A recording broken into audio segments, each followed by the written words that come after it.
오늘 본문 말씀 가지고 일곱 금초대라는 제목으로 함께 은혜를 나누겠습니다. 지난 시간에는 그 일곱 교회에 보내는 메시지 중에 공통적으로 모든 교회에 주시는 말씀을 세 가지를 살펴봤어요. 첫 번째가 뭔지 기억나십니까? 예수님이 불꽃 같은 눈으로 다 지켜보고 계신다. 다 아신다는 거죠. 그래서 우리가 행하는 선이나 악이나 모든 것을 다 아셔서 행한 대로 갚아주신다 하는 말씀을 드렸어요. 두 번째는요. 그렇죠. 귀 있는 자는, 그러니까 영의 귀가 열려서 하나님의 말씀을 들어야 한다 그랬어요. 근데 사람들이 듣지 않는 이유는 뭐라 그랬어요? 네, 순종하기 싫고 고침받기 싫고 변화되기 싫은 거예요. 그냥 이대로 살고 싶은 거죠. 그러니까 자꾸 하나님의 말씀에 귀를 막는다 하는 말씀 드렸습니다. 세 번째는요. 이기는 교회. 그렇죠. 이기는 교회가 돼야 된다. 그래서 교회라고 하는 공동체의 정체성은 마귀하고 싸우는, 어둠의 영과 싸우는 그 영적인 군대와 같은 그런 공동체다. 그래서 영의 싸움이기 때문에 영적인 무기, 영적인 하나님의 능력을 무기 삼아서 마귀를 대적해야 한다 하는 말씀을 드렸어요. 이것이 교회가 승리하는 비결이고 마지막 때를 이기는 비결입니다. 이제 오늘부터는 각 교회에 주시는 말씀들은 좀 살펴보려고 하는데요. 오늘은 이제 먼저 에베소 교회에 주시는 말씀을 살펴볼 건데, 이제 명절 특집으로 짧게 하도록 하겠습니다. 명절 특집. 네. 얼마나 짧아질지 모르겠지만 하여튼 명절 특집입니다, 오늘. 그래서 에베소 교회에 주시는 말씀들이 참 많은데, 전하고 싶은 설교가 참 많은데, 오늘은 그 중에 하나만 말씀을 좀 드리려고 해요. 자, 먼저 지도를 하나 좀 보여드리면, 이 소아시아에 있는 7교회 편지를 보냈는데, 저 반모섬 보이시나요? 반모섬에서 제일 가까운 데가 그 에베소 교회예요. 그래서 이제 에베소 교회부터 해서 시계 방향으로 이렇게 쭉 돌아가면서 편지를 보내게 되는 거거든요. 이제 그 흐름을 좀 보시면 좋을 것 같아서. 그래서 먼저 에베소 교회 보내고, 그 다음에 이제 서머나 교회 보내고, 그 다음에 버가몬, 이 순서대로 이제 이 말씀이 진행이 되는 거예요. 자, 먼저 이제 오늘은 첫 번째로 에베소 교회 주시는 말씀인데, 1절 말씀 보시면 에베소 교회에 말씀을 주시려고 나타나신 예수님의 이미지가 어떤 모습이냐 하는 거예요. 자, 1절 우리 다시 한번 말씀 봉독하겠습니다. 에베소 교회의 사자에게 편지하라. 오른손에 있는 7별을 붙잡고 7 금촛대 사이를 거니시는 이가 이르시되. 자, 예수님이 어떤 모습으로 지금 나타나셨어요? 그렇죠. 오른손에는 7별을 붙잡고 계시고, 그렇죠. 7 금촛대 사이를 지금 이렇게 거니시는 모습으로 예수님이 나오셨어요. 자, 그럼 여러분 여기서 7별은 뭐고 7 금촛대는 뭡니까? 이 요한계시록에는 이 여러 가지 그 상징, 이미지화되는 그 단어들이 참 많이 나오는데, 이제 이런 거를 잘못 해석하다가 뭐 이단이 되거나 엉뚱한 해석을 하거나 그러기가 굉장히 쉽거든요. 근데 기본적으로 성경에서는요, 성경에서 다 해석을 해놨어요. 웬만한 건 다 풀어놨어요. 그러면 7별은 뭐고 7 금초대는 뭐냐? 어디에서 풀어놓으셨느냐? 바로 그 윗절로 가보세요. 1장 20절이죠. 네, 우리 같이 한번 봉독합니다.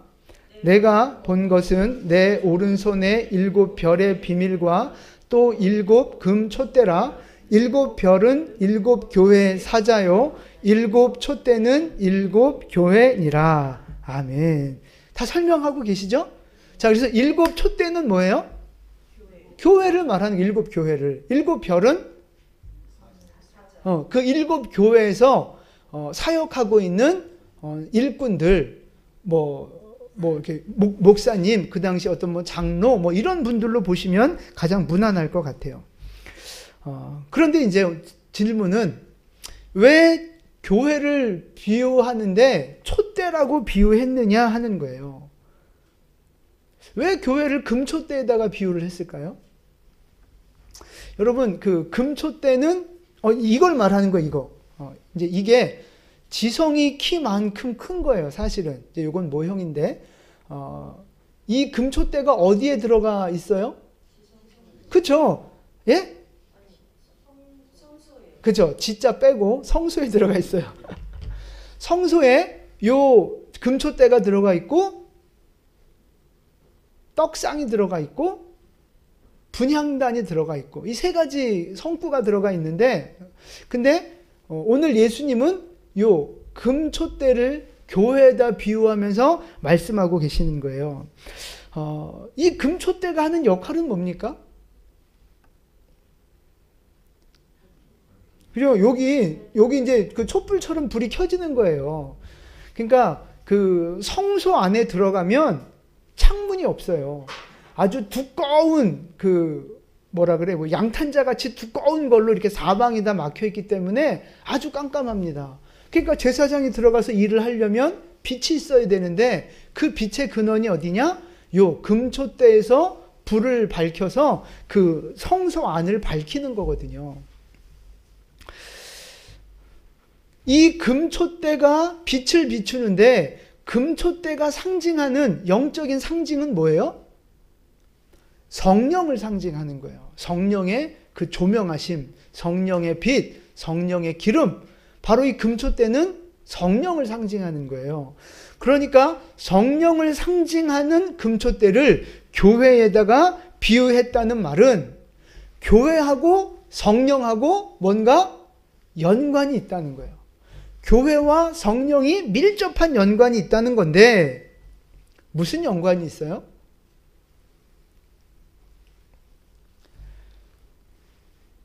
밀접한 연관이 있다니까요. 교회의 탄생은 무엇으로 시작됐어요?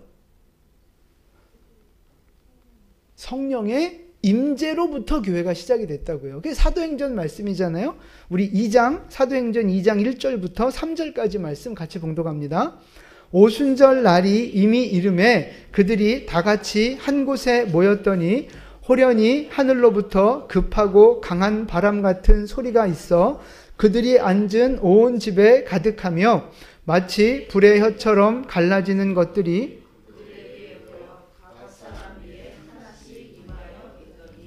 아멘. 그러니까 120명의 그 제자들이 다락방에 모여서 뜨겁게 마음을 모아 기도하고 있는데 갑자기 급하고 강한 바람 같은 소리가 확 들리는 거예요. 그러면서 각 사람 머리 위에마다 뭔가 그 불꽃 같은 불의 혀가 갈라지는 것 같은 그런 형상들이 다 하나씩 임했단 말이에요. 지금 뭐가 역사하고 계시는 거예요? 성령님이 임재하신 거예요. 성령님이 바람 같은 능력으로 불꽃 같은 모습으로 그 기도하는 성도들에게 임재하신 거예요. 그 성령의 강력한 임재와 함께 최초의 교회가 예루살렘 교회가 탄생하게 된 거죠. 그래서 이 사도행전의 역사를 쭉 보면요. 교회의 역사는 곧 무엇의 역사? 성령의 역사인 거예요. 사도행전 자체가 다 성령의 역사로 가득 채워져 있단 말이죠. 그러니까 교회는 성령으로 시작했고 교회는 성령으로 충만했고 교회는 성령님과 동행했고 교회는 성령님과 동역했다는 말씀이에요. 그것이 사도행전에 그대로 다 보여지고 있는 거죠. 그래서 교회랑 성령이랑은 절대 분리할 수가 없는 거예요. 분리할 수가 없어요. 여러분, 우리가 그 예배 드리는 이 공간을 뭐라고 불러요? 그러니까 원래는 예배 드리는 공간을 예배당이라고 부르는 거예요. 예배당. 예배하는 처소. 근데 우리는 그걸 일반적으로 성전이라고 불러요. 성전. 왜 성전이라고 부릅니까? 그렇죠. 거룩하신 성령님, 하나님이 임재하시는 곳이기 때문에 성전이라고 부르는 거예요. 근데 여러분 생각해 보세요. 만약에 건물을 멋있게 지어놓고 십자가도 달고 그 안에서 예배라고 하는 어떤 의식들이 진행이 되고 있는데 거기에 성령님이 임재하지 않으셨다면 그게 과연 성전이고 하나님이 받으신 예배라고 말할 수 있어요? 없어요. 그거는 그냥 건물이죠. 건물. 건물 안에서 종교 의식이 진행되고 있는 것 뿐이지, 성령이 없으면 아무리 화려하고 십자가를 100개씩 꽂아놔도 그거는 성전이 될 수 없고 예배가 될 수 없다는 사실입니다. 교회의 이 거룩함, 교회의 교회다움과 본질은요, 성령의 임재로부터 시작이 되는 거라고요. 그러니까 우리가 말씀과 이 성경도 마찬가지예요. 우리가 말씀에 성령의 임재가 임해서 말씀을 들을 때 성령의 감동으로 받고 말씀을 읽을 때 성령의 조명하심으로 이 말씀이 깨달아지면 그것이 하나님의 말씀으로 들려지는 거고, 이 말씀이 나에게 능력이 되는 거예요. 능력이. 그런데 성경을 읽고 설교를 듣고 성경 지식은 많아도 거기에 성령의 기름 부으심과 성령의 임재가 없다면 그건 뭐가 되는 거예요? 그냥 지식이 되는 거고요. 그냥 교리가 되는 거고요. 그냥 좋은 교훈의 말씀 정도밖에 되지 않는 거라고요. 우리가 봉사하고 사역하는 것도 마찬가지예요. 우리가 성령의 기름 부으심을 받고 성령으로 행하면, 성령으로 봉사하고 성령으로 사역하면 그거는 정말 사역이 되고 복이 되고 하나님이 갚으시는, 행한 대로 갚으시는 복이 되는 거예요. 그 사역들은. 그런데 성령으로 일하지 않으면 뭐가 돼요? 그죠? 그냥 일이 되는 거예요. 노동이 되는 거예요. 그러니까 어떨 때는 일하기 싫고 짜증이 나는 거고, 뭔가 좀 자기가 잘했다 싶으면 교만해지고 그러는 거예요. 그게 다 성령의 기름 부으심이 없기 때문에 그렇다 이 말이죠.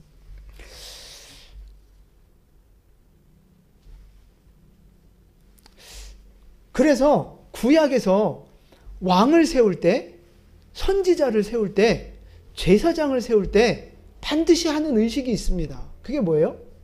기름 붓는 거예요. 머리에 기름을 부어서 왕과 제사장과 선지자를 세운다고요. 그 기름이 뭘 말하는 거예요?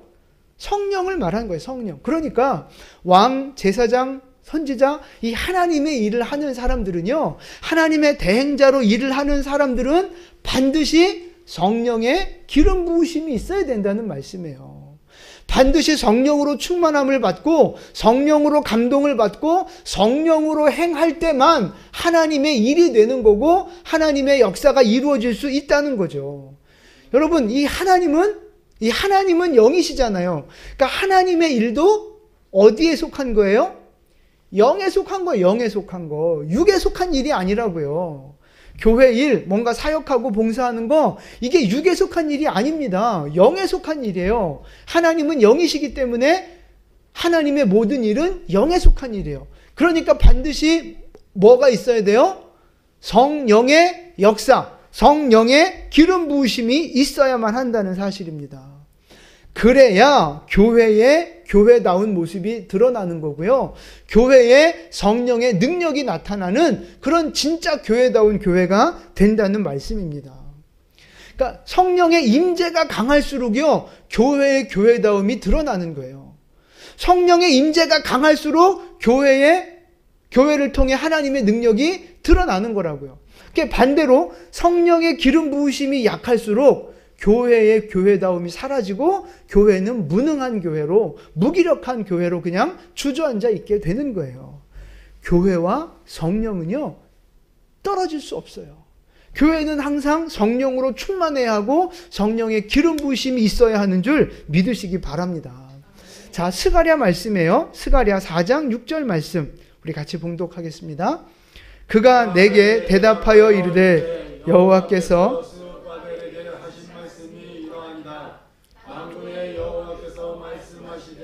이는 힘으로 되지 아니하며 능력으로 되지 아니하고 오직 나의 영으로 되느니라. 아멘.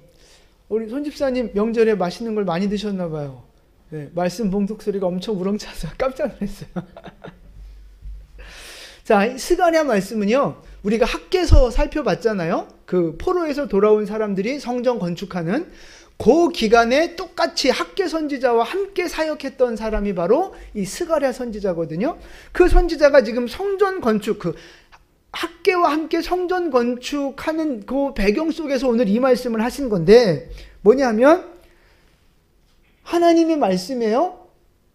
이는 힘으로 되지 아니하고 능력으로 되지 않는다. 여기서 말하는 이는이 뭐예요?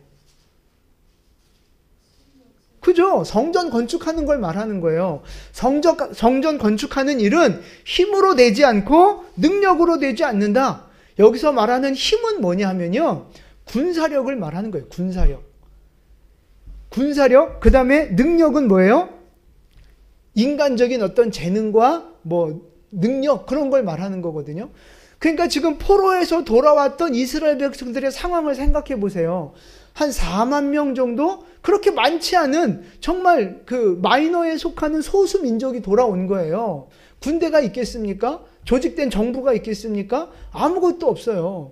근데 지금 이방 민족들은 그 성전 건축을 막 방해하고 쳐들어오려고 하고 그런 상황이잖아요.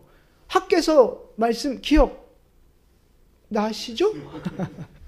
그런 상황이었단 말이에요. 그러니까 사람들이 생각할 때, 야, 우리에게 든든한 군대만 있으면 이런 어려움 겪지 않고 우리가 성전 건축 훨씬 더 잘할 수 있을 텐데, 이런 생각할 수 있잖아요.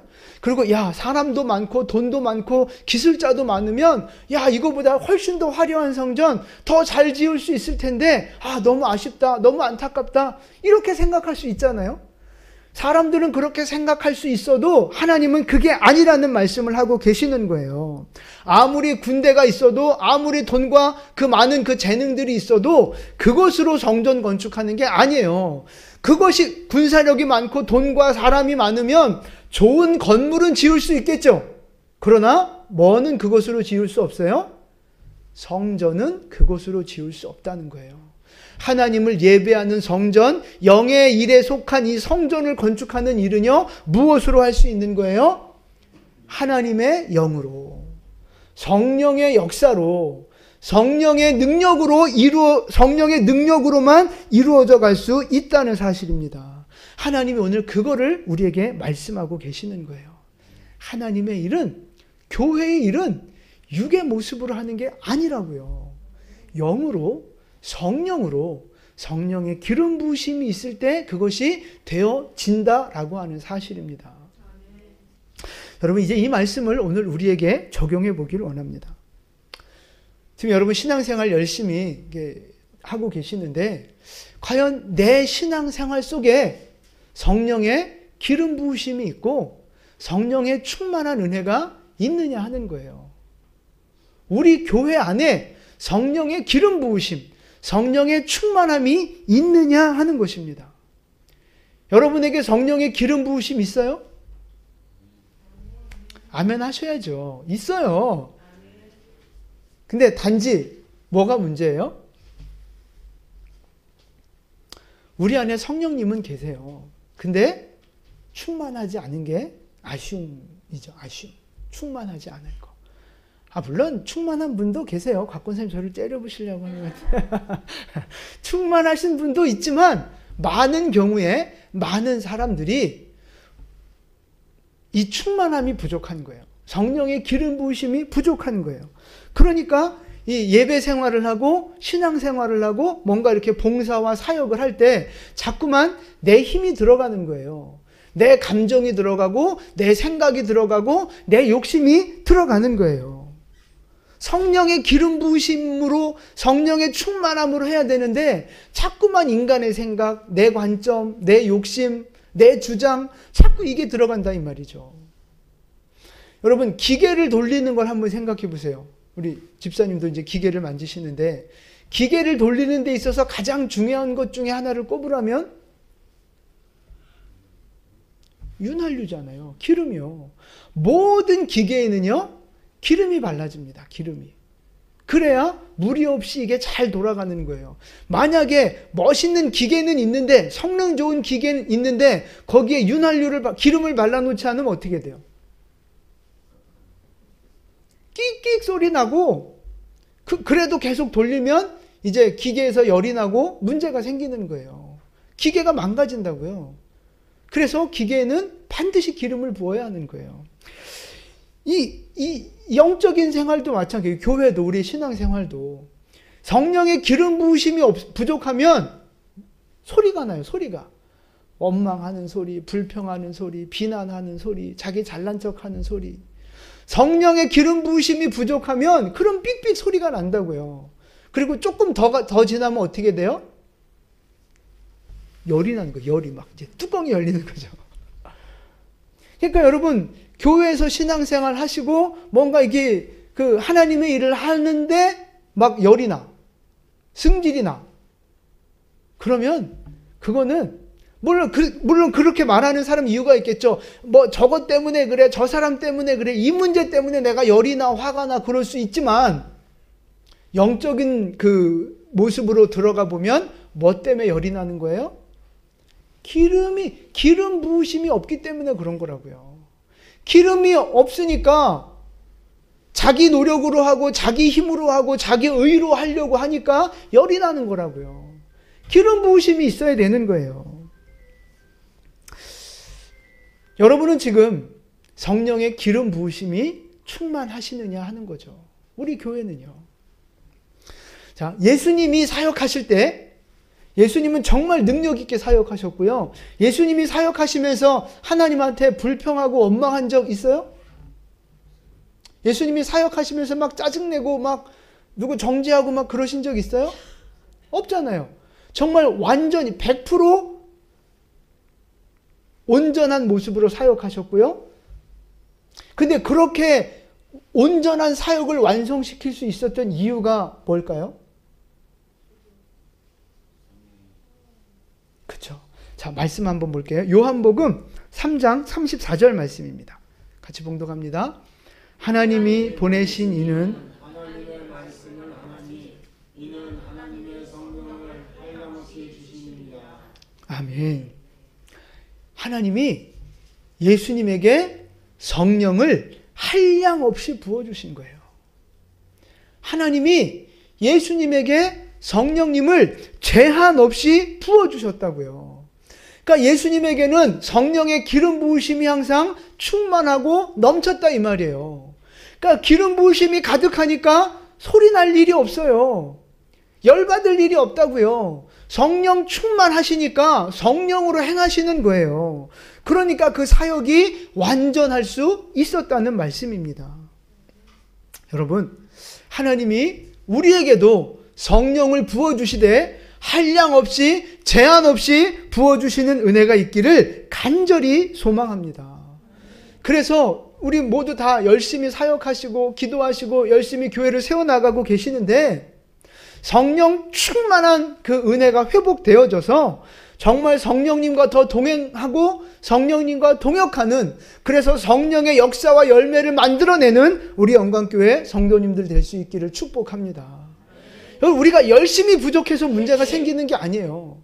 믿음이 부족해서 문제가 생기는 게 아니고 봉사가 부족해서 문제가 생기는 게 아니에요. 우리 안에 문제가 생기는 이유는 성령의 기름 부으심이 부족하기 때문에, 성령 충만한 모습이 부족하기 때문에 문제가 생기는 거라고요. 간절히 바라기는 하나님이 우리에게 성령을 한량없이 제한 없이 부어주셔서 우리 모든 성도님들 항상 성령 충만함으로 하나님의 사역을 온전히 이루시고 내 안에도 기쁨이 넘쳐나는 성령의 역사를 경험하는 우리 모두 될 수 있게 되기를 축복합니다. 자, 마지막에요. 그럼 그 방법은, 우리가 늘 성령으로 충만할 수 있는 방법은 뭐예요? 기도하는 거죠. 오순절 다락방에서 기도할 때 성령 받았잖아요. 기도하는 거라고요. 기도. 우리가 기도할 때 성령님이 임재하시는 거고, 기도할 때 성령님이 역사하시는 거고요. 기도할 때 성령님이 기름 부으심을 허락해 주시는 거예요. 여러분, 기도하는 여러분 되시기를 축복합니다. 정말 마음을 모아서 믿음으로, 간절한 마음으로 기도하기를 힘쓰는 여러분 될 수 있기를 축복합니다. 지금도 여러분들이 나름대로 기도 생활 하실 테지만 지금보다 조금 더 하시기를 권면드립니다. 지금보다 더 믿음을 담아서, 뜨거운 마음을 담아서 하나님 앞에 기도하는 기도의 삶을 향해 전진해 나가는 여러분 될 수 있기를 축복합니다. 그래서 우리 영광교회 모든 성도님들 정말 성령 충만한 성도가 되고 우리 교회도 성령 충만한 교회가 되기를 소망합니다. 그래서 우리 성도님들 삶 속에도 성령의 역사가 일어나고 하나님의 능력이 나타나고 우리 교회 안에도 표적과 기사가 거룩한 종 예수의 이름으로 이루어지면서 하나님의 능력을 보여주는 교회, 세상에 정말 빛이 되고 구원의 방주가 되는 교회로 주님 앞에 쓰임받는 성령 충만한 교회 되어지기를 예수님의 이름으로 축원을 드립니다. 아멘. 기도하겠습니다.